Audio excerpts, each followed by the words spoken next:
sociologie. Moi, président de la République, qu'il démissionne. C'est de la poudre de perlimpinpin. Nous avons les moyens et la volonté de nous retrouver autour de valeurs et d'objectifs communs.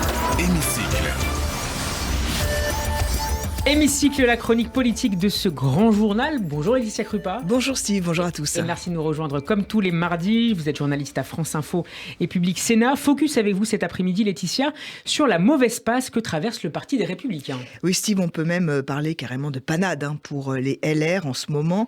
Illustration hier à l'Assemblée nationale, vous en avez parlé tout à l'heure, quand Marine Le Pen a finalement décidé, à la surprise générale, de voter la motion de censure déposée par la NUP, qui, je vous le rappelle, est à l'extrême opposé de l'échiquier politique.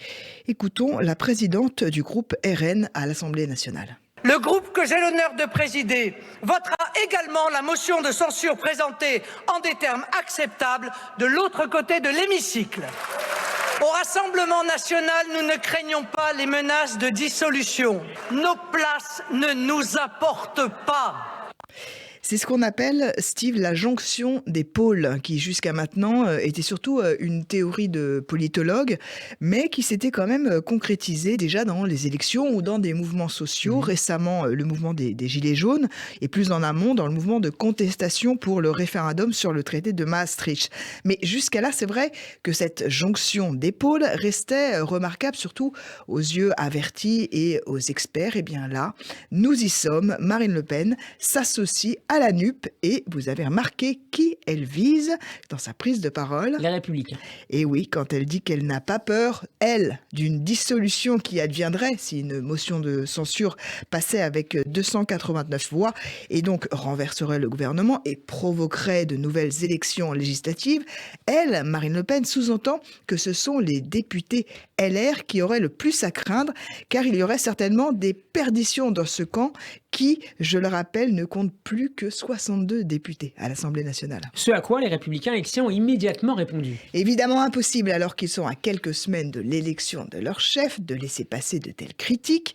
Réponse donc ce matin d'un candidat à la présidence du parti, Éric Ciotti, sur BFM TV. Hier, vous, les députés LR, vous aviez la possibilité de renverser le gouvernement. Et puis quoi? Rien. Ça aurait voulu dire quoi? Que M. Mélenchon soit Premier ministre, que Mme Sandrine Rousseau soit ministre de la police des mœurs et que Mme Le Pen soit ministre des Affaires étrangères? On ne va pas cautionner un tel attelage. Ce qui s'est passé, déjà perdant, en fait. cette alliance, non, ça veut dire, si on censure, c'est qu'il y a une majorité alternative avant de passer aux élections. Donc hier soir, on a assisté à une alliance entre M. Mélenchon et Madame Le Pen. Ça ne nourrit rien de bon pour le pays. Et justement, si je suis engagé aujourd'hui pour prendre la tête des Républicains, c'est pour qu'on évite demain à la France qu'il y ait ce débat devant les urnes au second tour d'une présidentielle entre Monsieur Mélenchon et Madame Le Pen. Éric Ciotti ce matin sur BFM TV. Laetitia, la mauvaise passe des LR avait en fait commencé dès ce week-end avec une interview fleuve de Nicolas Sarkozy dans le JDD. Oui, vous savez que l'ex-président est membre du conseil d'administration de Lagardère et qu'il est très actif, vous ne le savez peut-être pas, mais je vous le dis, concernant le journal du dimanche. Et bien là, il s'est carrément invité en une du journal pour une longue interview où en substance, il appelle à une union entre les Républicains et la majorité présidentielle.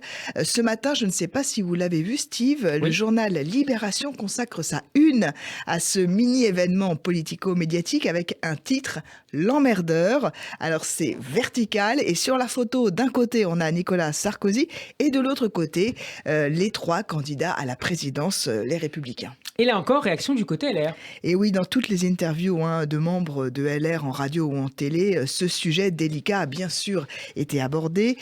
En off, ils sont quand même plutôt offensifs. Ils tirent à boulet rouge sur Nicolas Sarkozy.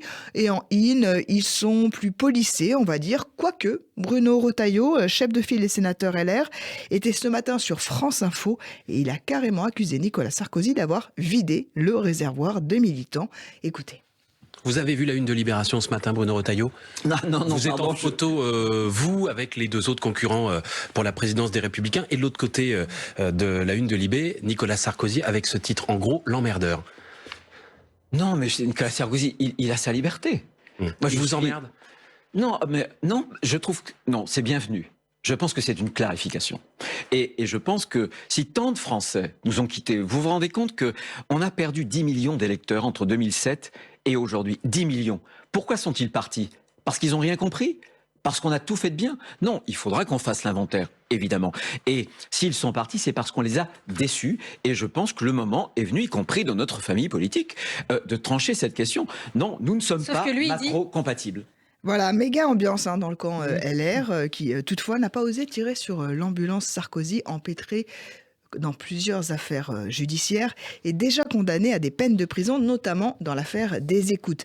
Mais si on met cette coquetterie Sarkozy-JDD de côté et qu'on ne regarde que la situation objectivement, c'est vrai que ce n'est pas nouveau. Les LR sont vidés de leur substance car ils sont coincés entre la Macronie, qui s'est clairement positionnée au centre très droit, et l'extrême droite de Marine Le Pen, qui est en plein processus de normalisation pour se hisser au niveau de respectabilité des LR.